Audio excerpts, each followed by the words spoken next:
આજે મારે કોંગ્રેસના સભ્યોને અમુક સવાલો પૂછવા છે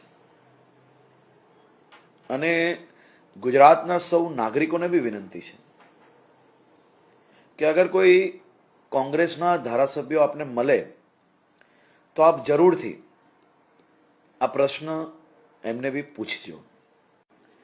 આદરણીય મુખ્યમંત્રી શ્રી ભૂપેન્દ્રભાઈ પટેલ સાહેબે જે દિવસથી ચાર્જ લીધો એ દિવસથી સરકારે એક મક્કમતાથી નિર્ધાર કર્યો અને નિર્ણય લેવામાં આવ્યો કે ડ્રગ્સને રોકવા માટે જે કોઈ કામગીરી કરવી હોય તે તમામ કામગીરીમાં ગુજરાત પોલીસને સરકારનો તમામ સહયોગ મળશે.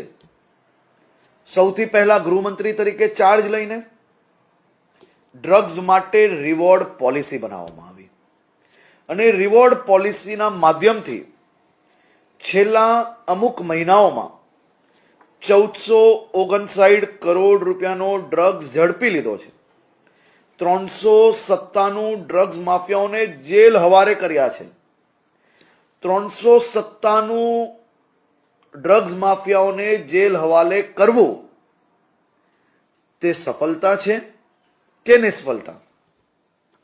ડ્રગ્સના દૂષણને નાથવા માટે ગુજરાત પોલીસ રાત દિવસ મહેનત કરી રહી છે.